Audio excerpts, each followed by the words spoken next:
start with the big story that's actually playing out in Iran, where more women in Iran have in fact joined the defiant hijab demonstrations.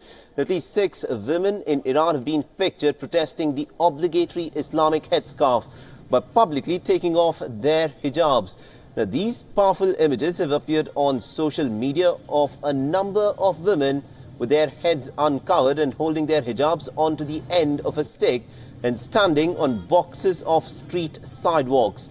Now, these videos and photographs have in fact been shared widely on Facebook and Twitter, and they show the women possibly following the lead of a lady who was arrested for a similar demonstration last month.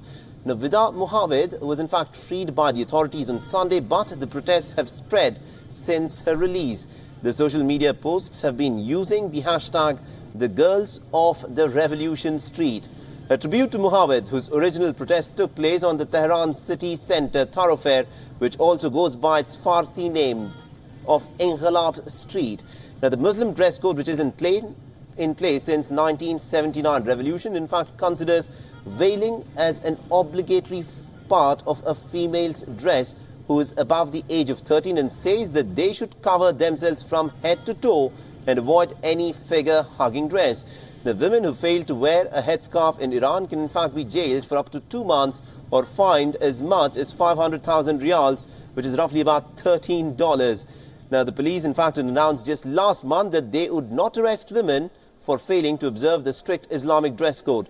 The women have said that their protest is not about hijab itself, but about freedom.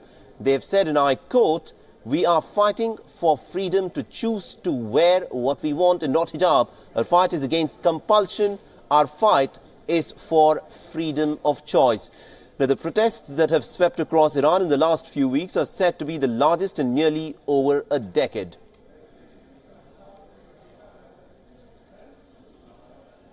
All right, now for more on this, we are joined in by our correspondent from Tehran, Maral Ghulampour, who in fact joins us. Now, Maral, what more can you in fact tell us about the protests in Iran? We gather from social media that more women have in fact joined the hijab demonstrations. Why is it that women now feel compelled to in fact come out and protest in this manner? Hello and good afternoon. Well, yes, as you rightly call it, hijab demonstrations, they took place in a backdrop of a series of protests and unrest in a number of cities in Iran, which started about 3 weeks ago, and it was in general challenging the Iranian regime. While tensions were still felt in the streets of Tehran, a girl staged a one-man protest by flying her scarf, and now more and more Iranian men and women are joining her basically there's been some instances of similar cases in other parts of capital as well as other cities such as Rasht and Isfahan, and she was released yesterday on bail, and on the same day another girl demonstrated the exact same way in the exact same location. So it seems to be some sort of a chain reaction. Absolutely, indeed. And also, Maral, what is it that the women are saying about the protests itself? Is this the protest against hijab, or is it a fight against making hijab compulsory? Well, as you rightly mentioned in your report, it is as much a form of opposition against the Sharia law as it is a fight for women's rights, as it is also a form of civil disobedience which defies the cultural and social hegemony of the Islamic regime, which has been imposed on the country. And basically there are on different factions of the society. In the past decade, we have witnessed grassroots campaigns for women's rights making great achievements, both by educating and informing women and also empowering them. And now they are taking to the streets too. Absolutely, indeed. Right, and also considering the fact that it is Hassan Rouhani who's in charge in Tehran, and he's seen as a bit of a moderate leader, is that something which has given, a lot of impetus for some of these women to come forth and stage these protests? Because earlier, the punishment for a protest of this nature would have been much more stringent. Well, you see, President Rouhani and some members of his party have acknowledged people's right for peaceful demonstrations in recent days, and following chain protests stating that the ruling regime should clear people out. However, Tehran prosecutor has made severe judgment regarding the case of the protesting girl, as her crime was not identified as unveiling, but it was identified as pretense and promoting of a sin. So you see, sentence for unveiling, according to Sharia law in Iran, is a charge of between $10 to $100 and a few days of detention.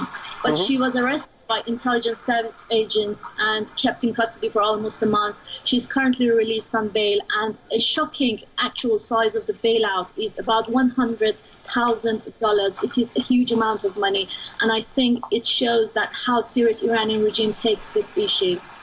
Absolutely, indeed. And also there is this long-standing rivalry, regional rivalry between Saudi Arabia and Iran. The Saudi prince, Mohammed bin Salman, recently launched a series of moves to try and provide women with more freedom in his country. Do you suspect that Hassan Rouhani, who's seen as a moderate leader, will also follow that lead and actually lift off several of these restrictions on women? Well, I think everybody in Iran hopes so. Actually, some believe that reforms in Saudi Arabia may trigger a competition, or at least lay grounds for Iranian reformists and activists to push further with their demands. For instance, Iranians have been campaigning for women to be able to go to stadiums to watch games for several years, and it happened in Saudi Arabia, but that didn't happen in Iran. I think at the moment, Iranian regime is entangled in so many, and also the government, particularly the government, especially following the unrest that happened a couple of weeks ago, they are so entangled in several political and domestic issues that, we don't think that these reforms and social freedoms would be their priority. They will show just as much flexibility as they feel is necessary to maintain control over socio-political developments, of course. But more than that, we haven't seen anything so far.